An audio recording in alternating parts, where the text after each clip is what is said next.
Marley from the Energy Boutique with your energy forecast for January 2025. So welcome to January. Of course, we're busting into a brand new Gregorian calendar new year, which of course the major collective's energy is focused on this clean slate, this brand new start. Now, although there is a lot of energy supporting a brand new chapter, the astrology isn't really supporting that. We are going nowheres fast. We're going to be burning our tires in place, so to speak.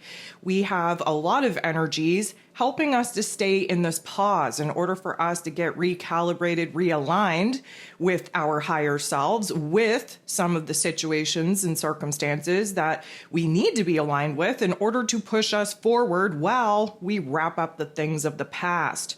Of course, I am going to recommend that you take a listen to the 2025 year ahead overview. That's going to give you the highs, the lows, the everything in between. I'm going to recommend that you download your January energy guide, specifically written for your zodiac sign.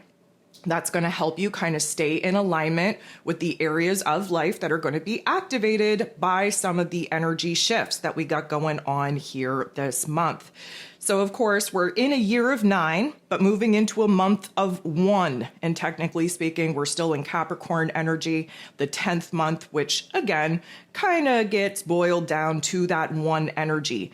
That is an initiation energy. It is a beginning energy. It's also an opportunity to get in alignment with this new version of self.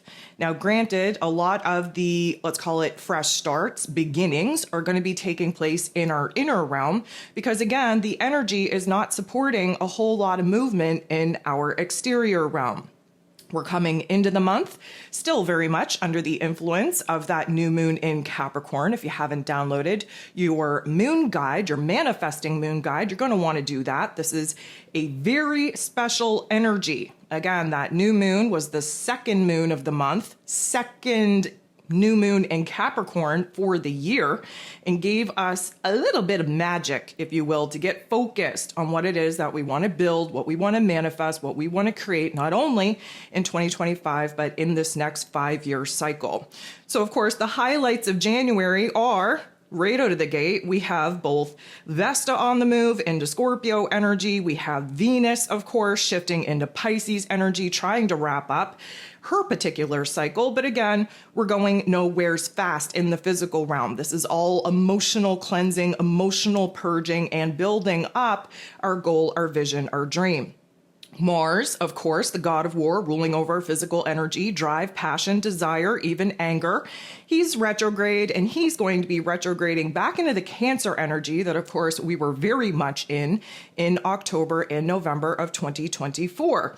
That's going to be taking place on the same day that we have the first quarter moon popping off in this new lunar cycle, and it just happens to be taking place in Aries energy that, of course, Mars rules over. So while we have this growth, this action, this decision point in our inner realm, kind of helping us to figure out the path, the direction that we want to move forward, Mars retrograding back into Cancer energy, we're going through some major growing pains, especially where the home, where the family dynamic is concerned, where our emotional needs are concerned, with the foundation that we need to build in order to support us in actually being able to manifest our goals, our visions, our dreams. Mercury's going to be on the move. He's moving into Capricorn energy. That's going to help us get focused on what needs to be done. Yes, there's a serious kind of somber tone that takes over, but it's because we have to get serious and somber about what it is that we need to do to wrap up the old, to create time, energy, distance, space away from the old in order for us to get focused on what we want to build and create. This is going to help us kind of strategize what needs to be done. A perfect plan that we will be executing when given the green light go ahead to actually take action and make moves. Major shift on the 11th, and that, of course, is coming with the nodal shift.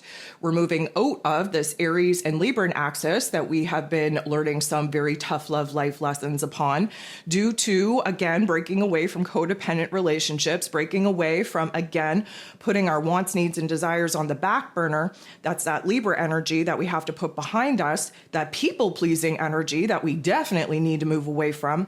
And of course, the last 18 months has been pushing pushing us to be a little bit more independent, to stand on our own 2 feet, to get to know thyself so that we can heal thyself, so that we can bring the creator abilities online. Now we're shifting into the Pisces and Virgo axis, which collectively speaking, definitely going to be some tough love life lessons on where it is that we have to learn to surrender, where it is that we have to walk forward in faith, where it is that we have to, again, try to put that Virgo energy behind us, which is wanting to know all of the information, all of the details before taking any action, having that want, need, and desire to control, to fix everything. And again, we need to lean away from that particular energy, lean into the Pisces energy, which again, bringing us a lot of spiritual tough love life lessons. We have a full moon popping off in Cancer energy. That's going to be a very, I'm going to call it releasing, heavy, but also, let's call it emotionally purifying. I say that because a full moon is a full illumination of hidden information, of hidden details on what we need to release, what we need to put behind us. And the Cancer energy is very rooted in the home, very rooted in the familial dynamic, very rooted in the foundations that we have to be building. But of course, you can't build a brand new foundation on an existing foundation. So there is going to be some emotional disruptions, specifically with some familial connections, in order for us to realize where boundaries need to be created, they need to be put into place. We're going to be shifting into Aquarius energy towards the end of January, which of course is a time for us to receive downloads, a time for us to kind of elevate our awareness, elevate our consciousness, to make improvements, to make adjustments into this present day moment in order to help us align with that futuristic vision, goal, and dream. Fourth quarter, Moon in Scorpio, we're definitely going to have this pivotal point of realizing what needs to end, what needs to die, what we have to close the door upon in order to release and eliminate a lot of the aspects that are kind of junking up and gunking up our path forward, especially in our emotional realm where our soul and our spirit is concerned. And this is taking place right before Mercury, ruler of the mental plane, moves into Aquarius energy. Having the Aquarius energy rule over the higher mind while Mercury rules over the lower mind is definitely going to help us be able to understand, communicate, articulate some of the goals, the visions, the dreams that have been bouncing around within us that we just couldn't make sense of. We're definitely going to start seeing the greater, grander picture here. We're going to start seeing, again, a lot of the information and details that, were kind of vague, kind of, foggy, if you will. We're definitely going to start seeing things a little bit more clearly. And it's taking place prior to the new moon in Aquarius, which is definitely going to be a humdinger, an absolute zinger of energies, because again, we are raising the collective consciousness. We are coming into a particular year and time period where there's going to be information overload that makes us question everything that we thought we previously knew. And again, seeing the greater, grander picture, the levels, if you will, to all of the situations and circumstances that we've been confused about. We're going to be wrapping up January with Uranus, the Great Awakener, finally going direct. Again, he's been retrograde in this Taurus energy, illuminating for us where it is that we're holding on to the old people, old places, old things, old routines, old relationships, old ways of making money, old ways of supporting ourselves. There has been a great illumination of where it is that we've been resisting making some of the changes that we know that we need to make. Again, this was an illumination of where it is that the old version of self had built an old realm, an old reality that this new version of self is no longer in alignment with.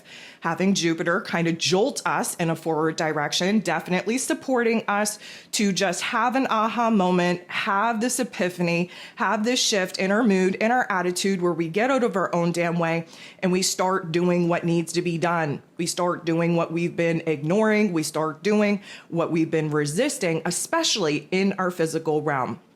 So again, we have a very interesting dynamic coming at us. Again, I'm going to encourage you, if you want to do a deep dive into what 2025 has in store for you, there is a beautiful little course and workshop over on my Patreon that, of course, you can kind of jump into. You can join. It is going to be launching January 1st at 3 p.m., again, Atlantic Standard Time. And we're going to kind of go through the highs, the lows, the everything in between, and how to find it in your chart.